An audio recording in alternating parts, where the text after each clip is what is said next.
while we all know that humans have evolved from apes, what we may not know is how closely we actually resemble them.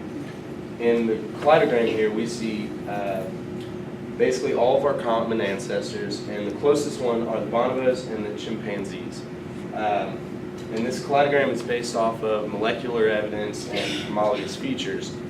And as far as molecular evidence goes, we see that the genomes of humans and our most common living ancestor, the chimpanzees, are about 96% similar in the DNA base pairs. But what we're going to focus on is how exactly we differ from our most recent common ancestor. Okay?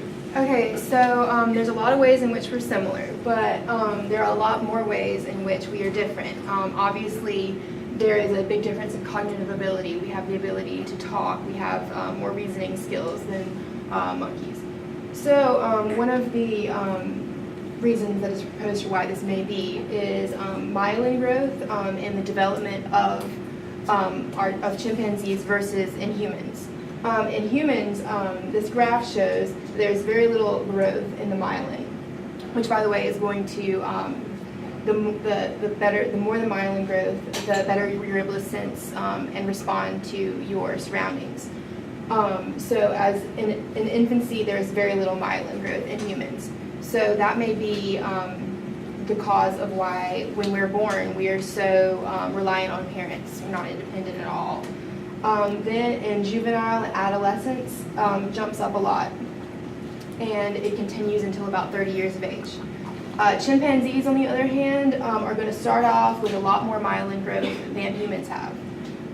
Then it continues into their juvenile and adolescent stages, but stops at about puberty at about age 11 in chimpanzees. So this may be why, when they're born, they are much more able to function on their own than humans are. Another really obvious difference between humans and chimpanzees is they have a lot more hair than we do. Our hair is isolated to certain parts of our bodies. So why does this happen? To me, it seems intuitive that hair might have been selected for, because it would serve as a protection for your skin. It's going to keep you warm. But an article that I read shows that actually body lice may have been the selective pressure that caused the evolution of hair to be isolated to certain parts of our bodies. So we're forced to wear coats and look like this poor person. Anyway, body lice, they might have been prevalent. So there was a gene, MC1R,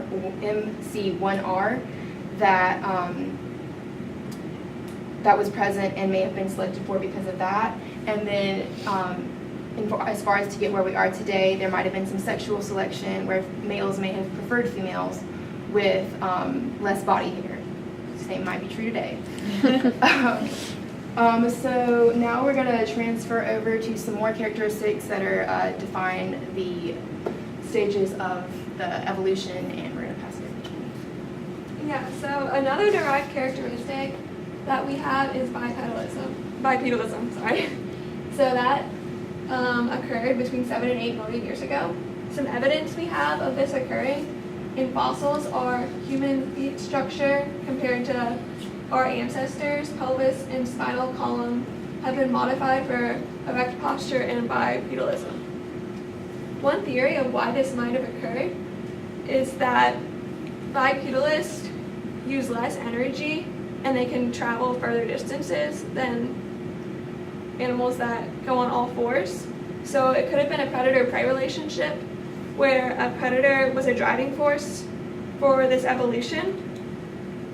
So humans now can conserve energy by walking bipedally instead of going on all fours. Some disadvantages of this trait, though, might have been a smaller birth canal because the pelvis changed shapes a little bit. As we'll talk about later, it evolves. So it becomes more bowl-like, making a smaller birth canal, and birth became more difficult and risky. So to counteract with this, infants they were born earlier, so the gestational period was shortened. So it goes kind of back to what Katie was talking about. So humans are born less mature than chimpanzees, but as you can see, they catch up rather quickly because of myelin growth. Okay, so I just wanted to highlight one distinction. A hominid is pictured by all of these species on this cladogram, including lemurs, lorises, tarsiers, cute small monkey-like creatures. And then this tree is showing hominin species, which are species that are more closely related to humans than they are to chimpanzees. And that's what we're going to kind of delve into with 4 examples from each of these genuses. And we'll start off with Will. So the first genus we're going to take a look into is the Ardipithecus, and the specific species within Ardipithecus we'll be looking at is Ardipithecus ramdus. As you can see here, this is an artist's rendition of what Ardipithecus might have looked like. And up under here we have some facts about it. Now, Ardipithecus ramdus was thought to be about 4.2 to 4.4 million years ago, and it was very unclear whether Ardipithecus ramdus was actually bipedal or not, because there was significant evidence to show that it was still very much arboreal ape and still spent most of its time in the trees and whatnot. However, we do see evidence from the location of the cranial and the spine having the posture that we were talking about earlier. So this goes to show Ardipithecus was usually about 120 centimeters tall and about 50 to 60 kilograms. So that means that they were slightly smaller than most of the later apes. And Ardi was actually found in Ethiopia and the Wash region, the Wash Valley region. As far as differences between males and females, there wasn't a whole lot of differences between the size and height and whatnot. But the main thing to take away from Ardipithecus is that this is our oldest ancestor that we've currently traced, and it was a sheer stroke of luck that they even found Ardipithecus. But now we're going to actually down here at the bottom, we show a little chart that shows just the major key evolutionary points of all the apes. I know y'all can't really see, but up here is Ardipithecus, and on there it is labeled as bipedal. However, that is still up to debate in many scientific communities. But we're now going to turn it over to AJ to talk about Australopithecus. All right, the next genus we researched was Australopithecus, and the species that I focused on was Afarensis, which is one of the most famous Australopithecus species. This is believed to be found between 3.9 and 2.8 million years ago in eastern Africa, places such as Ethiopia, Tanzania, and Kenya. As far as differences, the artist rendition still looks somewhat the same, but they had a bigger brain than Ardipithecus, so they would have had a larger brain case also.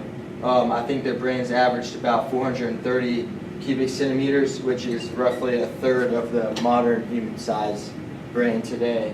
The most major difference was the bipedal development. They found the Laeteli footprints in Tanzania, which are the first major discovery of bipedal development that was not fossil. They also had femurs that arched in towards the knees, which helped with walking upright. They had larger knees with strengthened condyles, which again allowed for to walk bipedally. They also had large heels and arched feet, which would give them kind of a human-like gait. And then a few structural differences were they were taller than Ardipithecus. The males averaged around 4'11" and 90 pounds, and the females averaged around 3'5" and 60 pounds. So they're still on the smaller end of the spectrum, but they're getting bigger. Now I'm going to turn it over to Jamie to talk about the Paranthropus genus. So the Paranthropus is different from the Australopithecus because it's a lot bigger structurally and stronger. Also, as you can tell, the facial structure has changed from the Ardipithecus and the Australopithecus in that the posterior facial height and the jaw structure has moved upward and the jaw structure has gotten bigger. Excuse me. But some things that have stayed the same are its bipedal development. It's mostly bipedal like the Australopithecus, but it has adaptations where it can easily climb trees. That's shown through fossils of hand anatomy and that they had long arms, so they could still easily climb trees. The brain development of the Paranthropus was a little bit larger than the Australopithecus, but it was still relatively small compared to the Homo genus. Okay, so now we're going to move into genus Homo. So if you see one of these walking around, it may not be completely weird. Okay, so Homo naledi is it's a really new find. It was discovered about 2013, and then papers have been published as recently as September of 2015. So one of the biggest things with it is the brain is just about the size of our brain. In terms of how tall it is, it's probably about as tall as some of shorter humans, shorter classmates here at Wofford. The foot, evidence of bipedalism, we think it's largely bipedal. You can see here in this picture, it's got an arch. There's a definite arch in the foot when you look at it sideways. It may not be as much as our feet are arched, but it's definitely there, and that will assist with walking. It still does retain some arboreal traits.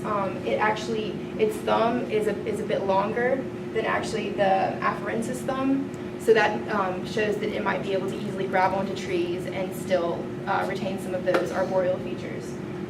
Along with the brain, there's some pictures down here of other brains within genus Homo. Pictured right here is Homo habilis. All of these look a lot like what you would imagine as a Homo sapien type brain. But Homo habilis is especially important because, habilis means like tool to use. So that means that their brain was developed enough to be able to have the cognitive ability to be able to make tools and then use them for certain things. Similarly, Homo naledi is a new find, but it was found in a cave in South Africa, and the assemblage of fossils was found in a way that it might have been a ritualistic burial as opposed to just getting rid of the bodies. There seemed to have been some kind of intention in putting the bodies the way they were, but since it is new, there is still a lot of debate on that. We're gonna wrap it up a little bit. Oh, I have one more thing. Looking at the hair, when we look back at the body lice, you can see a definite trend when you start with Ardipithecus, and then you see on the face there's less hair, and then this basically just has a beard and hair on the head. But one interesting thing is, if we are,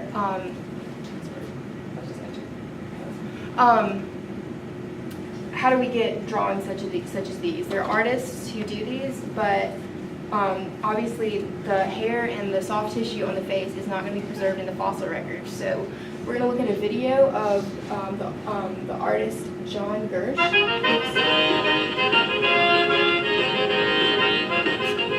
I love that.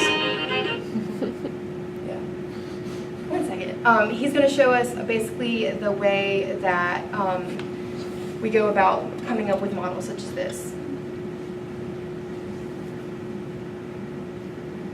Okay, so here you're looking at some fossils and bones.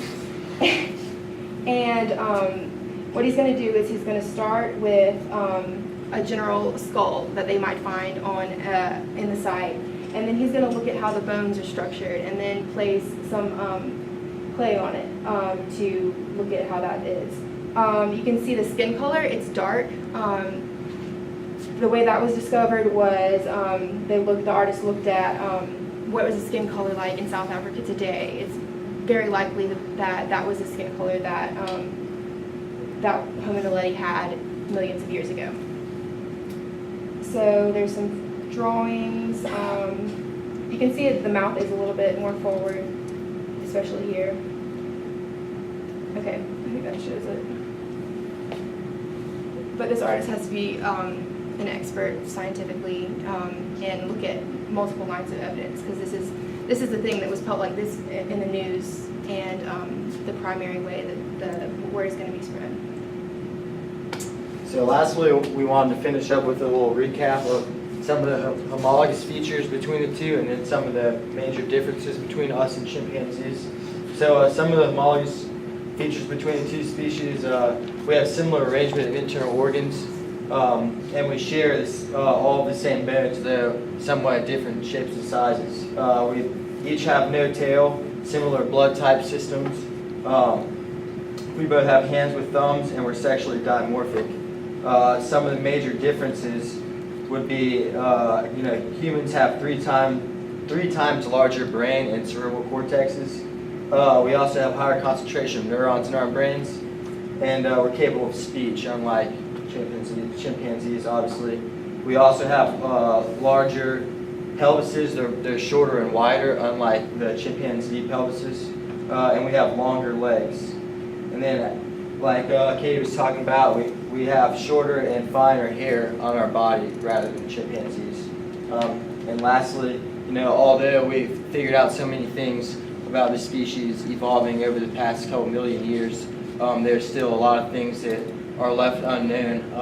And one of the major things is how did we diverge from these earlier species? What were some of the driving forces behind our divergence and things such as that? So, if there's any questions, fire away. Do they know why they began to just walk on tubes instead of all fours? Why bipedalism occurred? Oh yeah, one theory is that it was a predator-prey relationship. So we were the prey, and the predator, our way that we were against the predator, we'd run away, and it takes less calories to run bipedally than to go on all fours. So then natural selection would select for bipedalism in that case. And it would have been an advantage to not be in the trees? What are there hypotheses about why the movement from the trees to... There's not a whole lot, but what we do see is an Ardipithecus ramidus here. He had very flat feet without any arches, and that was mostly used because he was very still living in the trees. But as the generations go on, we see that there's clearly a driving force that's selected for a more stable form of bipedalism because the next three generations through the next three genuses all select for a more bipedalistic way of life. And so there are no current hypotheses about why moving from the trees. I would think that, like what we were talking about with energy, it's probably just takes more energy to hang and swing rather than walking on either all fours and then bipedally. I also think that in order to climb the trees, it's better to have opposable thumbs and toes, and that has had gotten selected out for. I think it was one of those trade-off things, It would be tough to walk bipedally with opposable big toes, so it was just one of those trade-offs. Although we do still see, even throughout all the way to Homo naledi, that they still are all very capable of climbing up into the trees in case of a predator attack like that. So we see that trait wasn't completely eliminated up until about the Homo genus. Go ahead. What caused the brain to become larger in size? Well, I would think that having a larger brain is just going to give you some, there's going to be just reasoning skills, I would think.